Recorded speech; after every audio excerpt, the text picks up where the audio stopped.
pagi Bu, perkenalkan kami dari kelompok 4. Kami akan mempresentasikan tentang peran advokat dalam sistem peradilan pidana. Sebelumnya kami akan memperkenalkan diri dulu. Perkenalkan, nama saya Andres Septento Julu. Nama saya Jovita Azira Munti. Nama saya Yoga Utar Tenas Ginting. Nama saya Kevin Tembolon. Nama saya Wildy. Peran advokat dalam sistem peradilan pidana. Menurut Marjo Rekso Diputro, sistem peradilan pidana merupakan suatu sistem yang dibuat untuk menanggulangi masalah-masalah kejahatan yang dapat mengganggu ketertiban dan kenyamanan.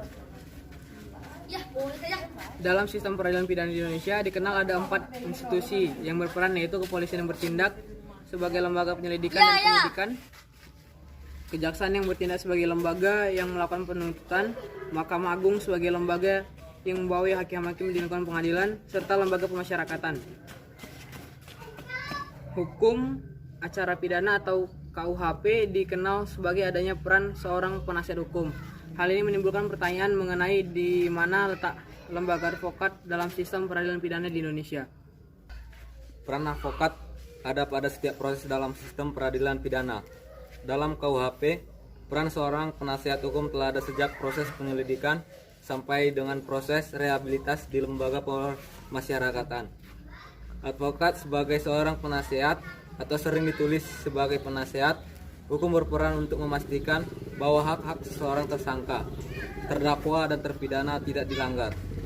Advokat bertindak sebagai penyeimbang terhadap upaya paksa yang diberikan oleh undang-undang kepada penegak hukum.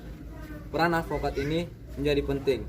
Ketiadaan seorang penasihat hukum dalam proses peradilan pidana memungkinkan terjadinya pelanggaran-pelanggaran yang berpengaruh terhadap hasil putusan pengadilan. Oleh karena itu, seorang penasihat hukum bukan hanya perlu sekedar hadir, tetapi juga harus memiliki kompetensi untuk membela hak-hak tersangka, terdakwa dan terpidana dengan benar. Kasus Yusman Telambaunua merupakan bukti pentingnya kehadiran seorang advokat sebagai penasihat hukum yang kompeten dalam membela hak-hak kliennya.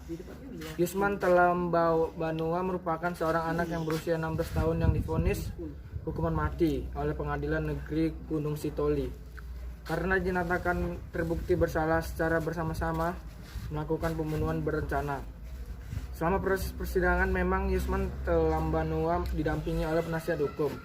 Akan tetapi hal tersebut tidak lebih formalitas untuk memenuhi ketentuan dalam KUHP.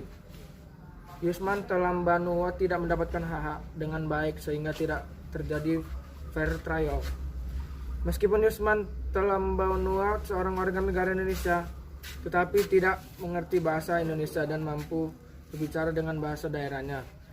Selama persidangan ia tidak didampingi oleh penerjemah. Kemudian sebagai anak ia tidak diadili menurut hukum yang berlaku melalui sistem peradilan anak. Alih-alih memastikan hak-hak Yusman Telambaunua untuk mendapatkan fair trial dengan baik, penasihat hukum malah meminta majelis hakim untuk menghukum mati Yusman Telambaunua. Lebih luas dari itu, dalam Undang-Undang Nomor 18 Tahun 2003 tentang advokat dinyatakan bahwa advokat berstatus sebagai penegak hukum yang bebas dan mandiri. Yang dimaksud dengan advokat berstatus sebagai penegak hukum adalah advokat sebagai salah satu perangkat dalam proses peradilan yang mempunyai kedudukan setara dengan penegak hukum lainnya dalam menegakkan hukum dan keadilan. Kesetaraan status advokat dengan aparat penegak hukum lainnya seperti polisi, jaksa, dan hakim karena dalam menjalankan tugasnya advokat tunduk dan patuh pada hukum dan perundang-undangan. Akan tetapi, hal ini masih dipermasalahkan karena belum jelasnya regulasi lain. Ketiadaan harmonisasi dengan undang-undang lainnya juga menjadi permasalahan. Berbagai undang-undang masih belum menempatkan advokat sebagai bagian dari aparat penegak hukum. Misalnya dalam Undang-Undang Nomor 8 Tahun 1995 tentang pasar modal dan Undang-Undang Nomor 21 Tahun 2011 tentang otorisasi jasa keuangan. Dalam kedua undang-undang tersebut belum menempatkan advokat sebagai bagian dari aparat penegak hukum. Undang-Undang, penjelasan pasal 101 ayat 6 Undang-Undang Nomor 8 Tahun 1995 tentang Pasar Modal. Rumusan pasal yang dimaksud dengan aparat penegak hukum lain dalam ayat ini antara lain aparat penegakan hukum dari Kepolisian Republik Indonesia, Direktorat Jenderal Imigrasi, Departemen Kehakiman, dan Kejaksaan Agung.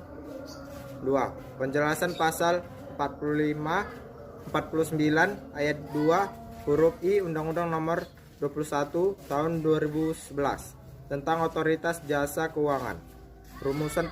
Rumusan pasal. Penyidik pegawai negeri sipil di lingkungan Otoritas Jasa Keuangan berwenang meminta bantuan aparat penegak hukum lain.